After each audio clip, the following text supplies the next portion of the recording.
Friends kitchen of Ankita চেনেলটোলৈ আপোনালোকক স্বাগতম জনাইছোঁ আৰু আজি বনাব লৈছোঁ এগৰ এটা সুন্দৰ ৰেচিপি আৰু তাৰ কাৰণে মই লৈছোঁ এটা ফুলকবি আৰু 4টা লৈছোঁ হাঁহৰ কণী আৰু মই এতিয়া ফুলকবি আৰু আলুখিনি এনেকৈ দি দিছোঁ গেছত আৰু এইখিনি অকণমান মই উতলাই ল'ম।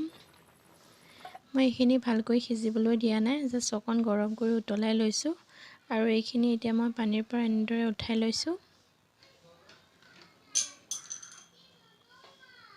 আৰু এতিয়া পানীখিনি মই পেলাই ল'লোঁ। লৈ পেলাই এইটো কেৰাহীখন পাতি দিছোঁ।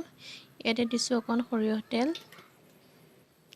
আৰু তেলখিনি গৰম হ'ব দিছোঁ আৰু মই হাঁহৰ ডিমকেইটা মই বইল কৰি ৰাখিছিলোঁ আৰু সেইকেইটাত মই নিমখ হালধি সানি ৰাখিছোঁ আৰু এনেদৰে দি দিছোঁ আৰু এইখিনি ভালকৈ এতিয়া ভাজি ল'ম।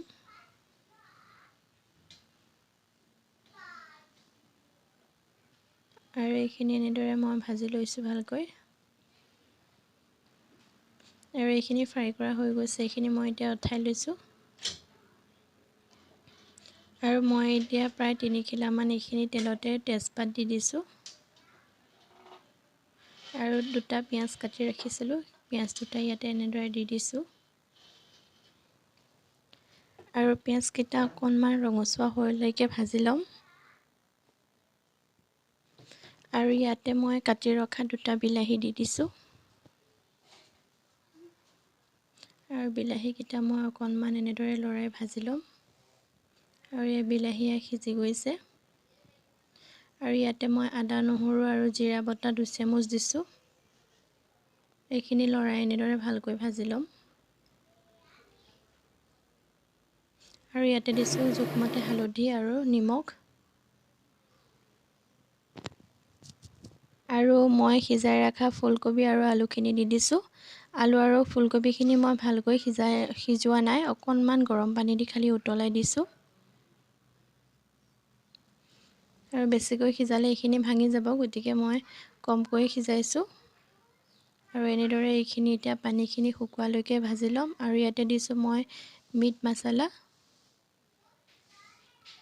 আৰু মিট মছলাখিনি দি এনেদৰে লৰাই ল'ম ভালকৈ আৰু এতিয়া এইখিনি সময়ত ঢাকন লগাব নালাগে, এইখিনি এতিয়া লৰাই ভাজি থাকিব লাগিব।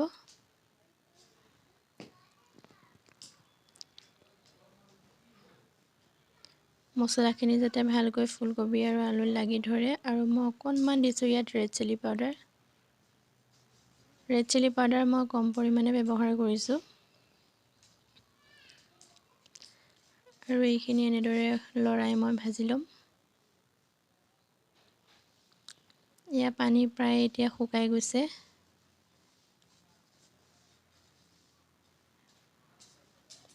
আৰু মই গৰম পানী কৰি ৰাখিছোঁ, ডাঙৰ গিলাচেৰে 1 গিলাচ ইয়াত গৰম পানী দি দিছোঁ আৰু গৰম পানীখিনি দি এনেদৰে লৰাই দিছোঁ। এতিয়া মই ঢাকনখন লগাই এইখিনি প্ৰায় 5-10 মিনিটমান সময় উতলিবলৈ দিম আৰু এইখিনি উতলি গৈছে। ইয়াতে ফ্ৰাই কৰি ৰখা এইকেইটা মই দি দিছোঁ আৰু দি এনেদৰে ভালকৈ লৰাই ল'ম আৰু এতিয়া পুনৰ আকৌ ঢাকনিখন লগাই এইখিনি মই সিজিবলৈ দিম আৰু এইখিনি এতিয়া আকৌ লৰাই লৈছোঁ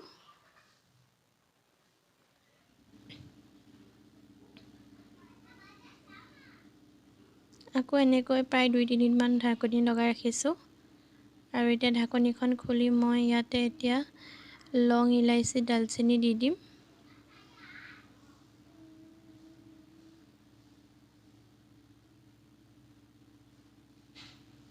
অকণমান খুন্দি ৰখা লং, ইলাইচি, দালচেনি দিছোঁ ইয়াত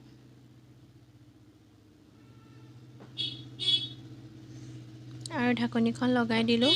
এয়া আমাৰ এগ কাৰী ৰেডি হৈ গ'ল আৰু এতিয়া এনেকৈ যিসকলে বনাই খোৱা নাই তেওঁলোকে খাই চাব আৰু খাবলৈ বহুত টেষ্ট হৈছে আৰু আজিৰ ৰেচিপিটো আপোনালোকে শেষলৈকে চোৱালৈকে আপোনালোকলৈ বহুত ধন্যবাদ। আকৌ লগ পাম এটা নতুন ৰেচিপিৰ সৈতে।